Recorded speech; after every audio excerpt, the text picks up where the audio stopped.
Hello everyone. Welcome to another lecture on reasoning ability and problem solving. In today's lecture, we will discuss a new topic called clocks and calendar. And in this part, we will discuss the types of questions that you can get from clock and calendar in your competitive exams. So let us begin. So clock and calendar basically deals with questions involving calendar and clocks, correct? What is a clock? Clock, you can get two types of clock, either a analog clock or a digital clock. Now what is the difference? In digital clock, the time is displayed in numerical form. So like 5:16, 3:14 and PM and AM. Something like this, correct? In analog clock, you have a clock like this. We have 12 markings for each hour. So 12, 6, here we have 3, here we have 9. And between this we have 1, 2, 4, 5, 7, 8 and 10, 11. This is what your regular clock on the wall looks like. Then we have a larger hand of the clock, that is your minute hand, and we have a shorter hand, that is your hour hand. So this is your analog clock and this is your digital clock. Then we have problems based on calendar. So the current calendar that we follow is called the Gregorian calendar. So Gregorian calendar basically started with which date? It started with 0101 0001, and the first day in the Gregorian calendar was Monday. So basically this is the Gregorian calendar. This is what we follow today. Before this, the calendar was called the Julian calendar. We have different calendar in different religions also. Like Hindus follow a different calendar, Islam follows a different calendar. So the one that is globally followed currently is the Gregorian calendar. So basically we get questions related to your calendars and your clocks. Now before we start, let us look at the types of questions that you can get. So basically you can get 4 types of problem each from calendar and clocks. So there are 4 types of problems in clock and there are 4 types of problems in calendar. So in clocks, the 4 types of problems are finding the angle between clock hands, time duration, clock hands overlapping and time difference. And in calendar, we have finding the day of the week, number of odd days, counting days, leap year and century year. So before we start the chapter, we will understand some basic concepts of clock and calendar, and then we will look at the type. Okay, so while solving questions on types, it will become more clear as to how we will proceed. So let us first discuss the concepts for clock. For clock, the basic concept is, if you know, I can divide my day into 2 halves. My first half is from midnight to noon, and my second half of the day is from noon to midnight, correct? What is the time at midnight? At midnight the time is 12 p.m. Sorry, 12 a.m. correct? And at the noon the time is 12 p.m. Similarly, the second half begins from noon, that is 12 p.m. and ends with midnight, that is 12 a.m. So this is how I can divide my day into 2 parts. Now what do you mean by AM and PM? So AM, the full form of AM is ante-meridiem, and the full form of PM is post-meridiem. This is the full form of PM. So ante-meridiem means time from midnight to noon, and this is time from noon to midnight. This is how I can divide my day into 2 halves, correct? Now, whenever you get a question on clock, we basically find there is one concept, that is to find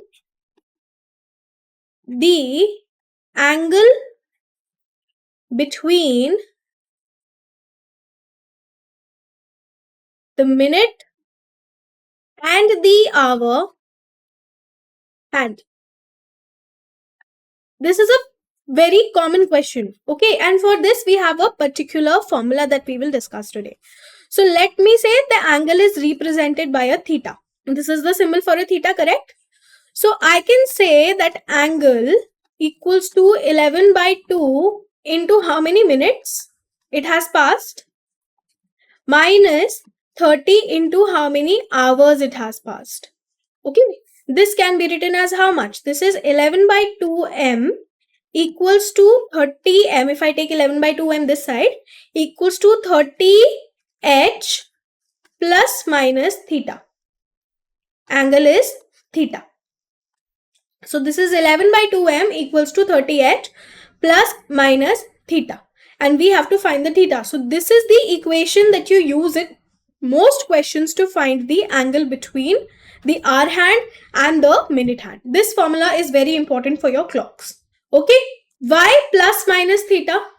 Now angle cannot be negative. So this is the assumption. So if I get, for example, let me take a time. My time is, let me say 2:40 a.m. And I have to find the angle between the hands of the clock. What will be the angle between 2:40 a.m.? So if my clock is over here, this is, I'll draw a clock. This is 12, this is 6, this is 3, and this is 9.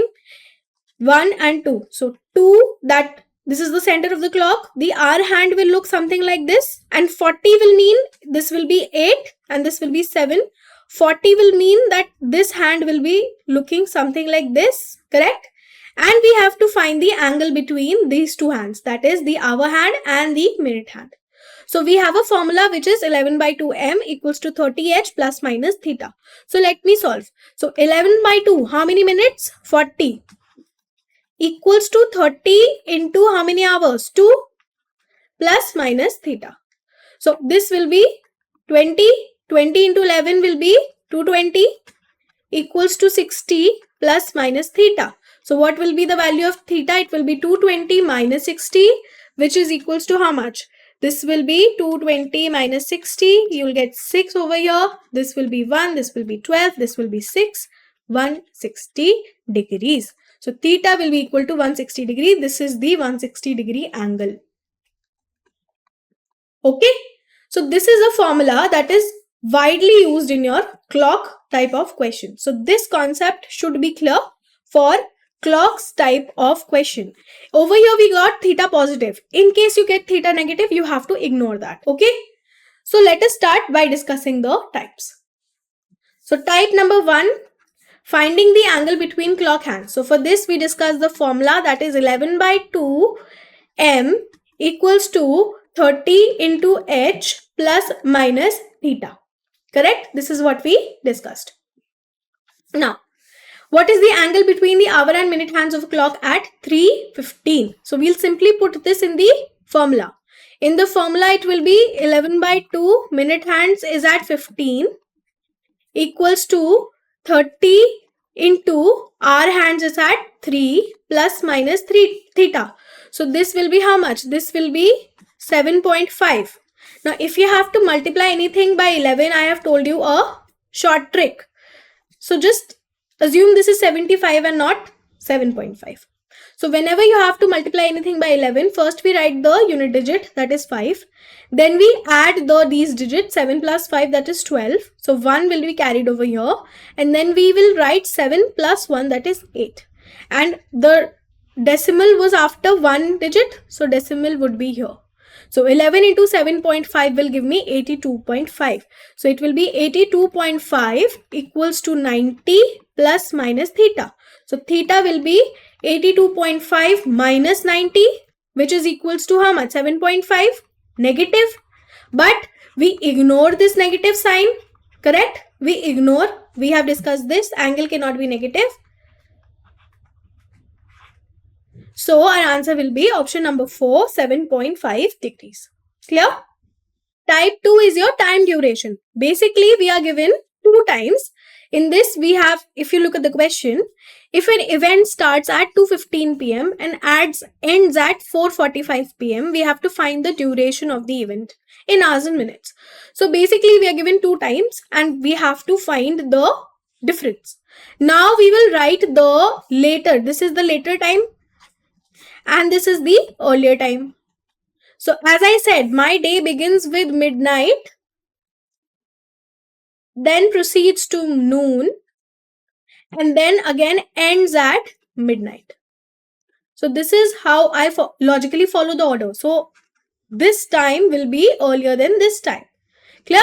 So 2:15 p.m. will be earlier time than 4:55 p.m.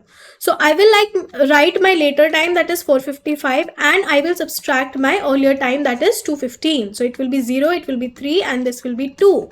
So 2:30, and 2:30 means 2 hours and 30 minutes. So 2 hours and 30 minutes will be the time taken for the event, which is option number 2. So option number 2 will be your correct answer. Clear? Type 3, overlapping. Basically, we have to find out at what time do the hour and minute hands of a clock overlap. So for this, the concept is that a hour and minute hand overlaps 12 a.m., 12 p.m. This is for sure. And in an hour, it overlaps 2 times. Okay, so ideally we will have 12 hours, 2 times, that is 24. But we have already counted these 2 times, so we'll subtract, that is 22 times. So in a particular day, a clock hand overlaps 22 times. This is the concept. Out of the given options, the hour and the minute hand will overlap at option number 1, which is 12 a.m. Now, type 4 is time difference. So time difference means 2 times are given to us and we have to find their difference.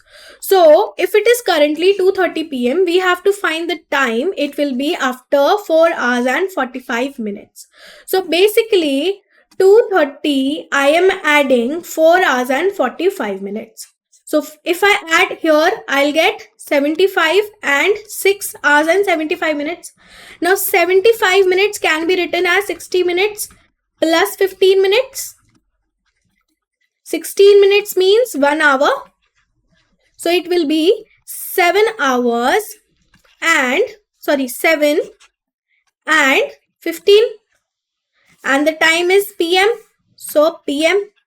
So the time will be 7:15 p.m., which is option number 2. So option number 2 will be your correct answer to this question. Clear? Now, calendar. So in calendar and clocks, there are a few concepts that should be clear before we start with discussing the types of questions that you can get in calendar and clocks. Now, the first is the concept of odd days. What do you mean by odd days? Basically, before we start discussing odd days, do you know how many weeks are there in a year? So in a year, there are 52 weeks plus 1 day. How? Because we have 365 days in a week. This is clear. We have a 365 days in a normal year. There are 2 types of year, normal year and leap year. In a leap year, we have 1 additional day, that is 366 days. And a leap year occurs every 4 years. So this was basics. This we studied in our school. Correct? So every 4 years we get a leap year, that is 366 days, and every normal year has a 365 days. Now, if you see 52 weeks plus 1 day form a 365 days. Correct? 52, how many days in a week? 7. So this will be 14 and this will be 35 plus 1, 36. So 52 weeks means 364 days plus 1 day will give us 365 days. So this additional day is called a odd day. Odd day means a day that cannot be put into a week. Correct? This is the concept of odd day. For example, we have 15 days. or we have 16 days and we have to find the number of odd days. So basically, if I divide 16 by 7, I'll get 6, 2 times will give me 14 and I'll get 2 remainder. This remainder is the number of odd days. We cannot place these odd days into any week. These are extra days that cannot be put into a week. So this remainder is the odd days. So this is a concept of odd day. Correct? To find the number, to find the day of a week, there is certain things, there is a certain process that we follow. So this much information is clear, then I will proceed to that. What is the procedure? First, we assign certain codes to Monday, Tuesday, Wednesday, Thursday, Friday, Saturday, and Sunday. We have 7 days. So the codes are 1, 2, 3, 4, 5, 6, 7 or 0. These are the codes. Then we assign certain codes to the months. So months are January, February, or let me write it like this: January, February, March, April, May, June, July, August, September, October, November, and December. Correct? These are your months. So the code for the months are 0, 3, 3, 6, 1, 4, 6, 2, 5, and 0, 3, and 5. So these are the codes for the month. Just remember these. Then, if we have to find the day on a particular date, okay, we have to find the day on a date. These type of questions are very common. So whenever you have to find a day on a date, that means we will take a small formula. Formula is we take the day code plus we take the month code, then we take the year, then we take the leap year, and then we divide everything by 7. Okay, then we divide everything by 7 and the quotient will give us the answer. Let me show. So this is for the current procedure that we are doing is, this is for 2 dates.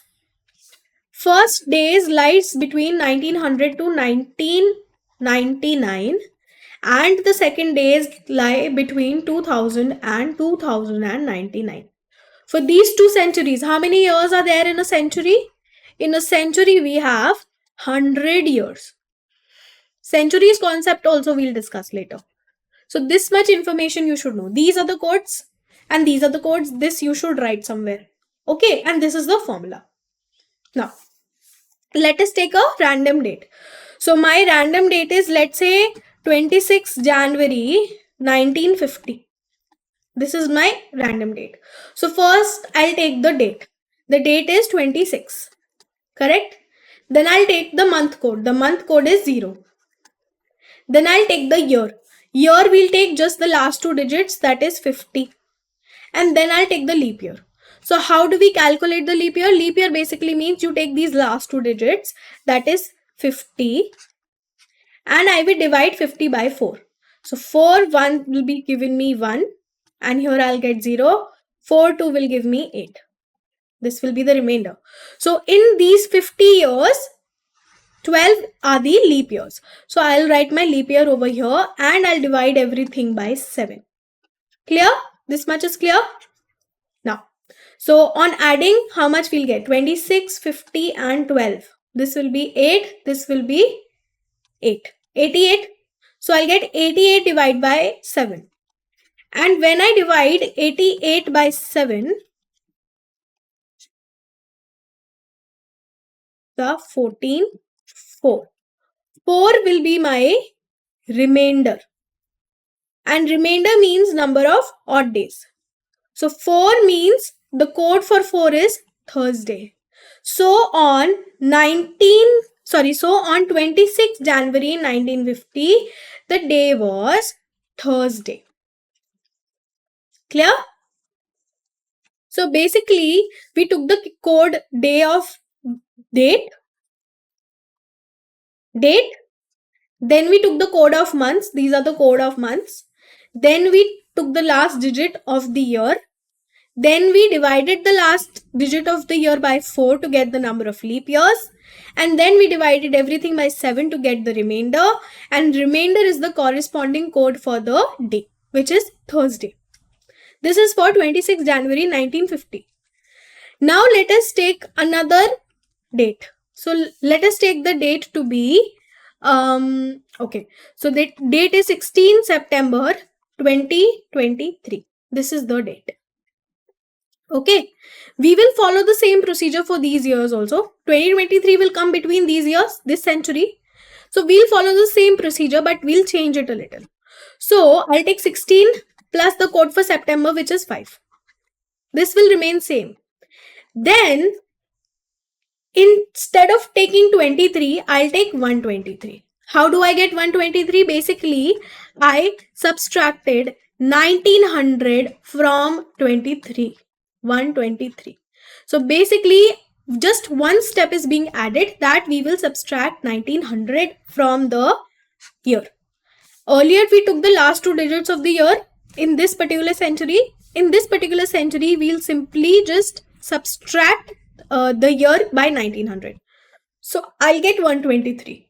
Then I will again divide 123 by 4 to get the number of leap years. So the number of leap years will be, I'll simply, if I multiply it by 30, I'll get 120. Number of odd days will be 3. So, sorry, number of leap years will be 30. So 30 I'll simply take over here. Clear? How do we find the leap years? We basically divide this number by 4. Okay? And then I'll divide everything by 7. So if I add this 16 plus 5 plus 123 plus 30. So 5 plus 3 is 8. 8 plus 16 is 14. 1 over here. 2 plus 2, 4 plus 3, 7 and 174. So I'll simply divide 174 by 7. Okay. 174 by 7. 7 2 times will give me 14. I'll get 4. And I'll get 4 over here. 7 6 times will give me 42. 2 will be remaining. Correct? So this will be 3. This will be 4. So 7, 4 times give me 28. So 29, 30, 31, 32, 33, 34, 6. I'll get the I'll get the remainder as 6. And if my remainder is 6, which day does it correspond? It corresponds Saturday. You can check it in the calendar. These will be the dates. On 16 September 2023, I'll get a Saturday. This much concept should be clear. Okay. Now, based on this, let us discuss some questions. Calendar type 1, finding the day of the week. So, similarly, 2010 means the century is 2000 to 2099. This is the century. So 14th, I'll take 14th. What is the code of March? January, February, March. The code was 033. Okay, so the code was 3. Then 210. I'll subtract 210 by 1900. So I'll get 110. So 110 plus the leap year. Day plus the month code plus the year code plus the leap year divided by 7. Correct? So leap year will be 110 divided by 4. 4 2s are 8. I'll get 30.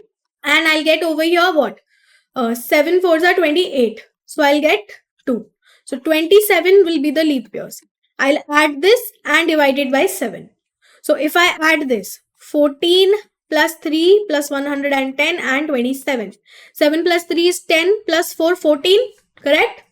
2, 3, 4, 5. 154. So I got 154 by 7.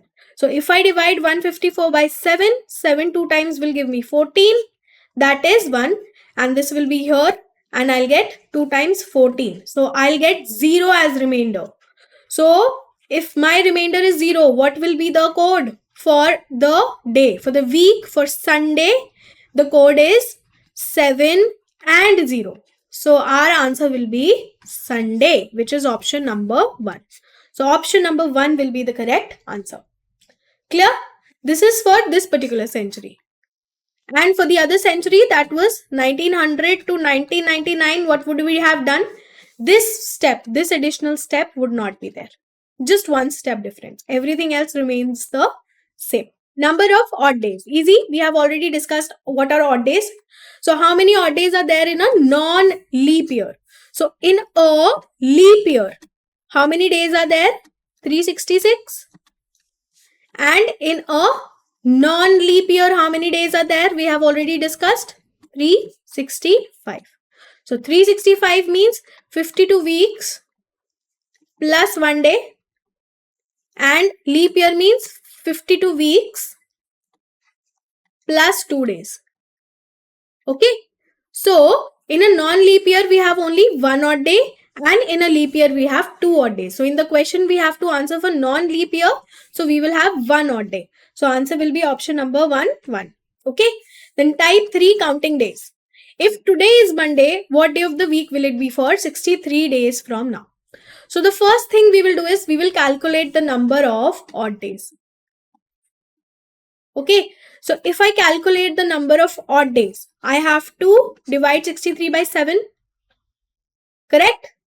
And if I divide 63 by 7, 7 nines are, I'll get 0 odd days. So if I'm getting 0 odd days, that means my answer will be the same. So nothing will be added. Option number 1, Monday. Okay, so if you look at the solution, since there are 7 days in a week, every 7 days the day of the week repeats. So after 63 days, 0 will be the remainder. There will be no odd days. So after 63 days, it will be the same day, that is Monday. So let's say we were given 64 days. If 64 days were given to us, then the odd day would be 1. Correct? The odd day would be 1. It will be 64 divided by 7. That means the remainder is 1 would be the remainder. Correct? And if 1 would be the remainder, we will go 1 day after Monday. So after Monday, if I add 1 day, okay, 1 day I'll add, then answer would be Tuesday. Clear how we got the answer? So this was your type 3 counting days. Now type 4 leap year and century year. So century year, I told you, century year is which year? Century year is like 1800, 1900. These are your normal century year. 2000 or 2100. These are your normal century year. Then we have a leap century year. Leap century year means years which are divisible by 400.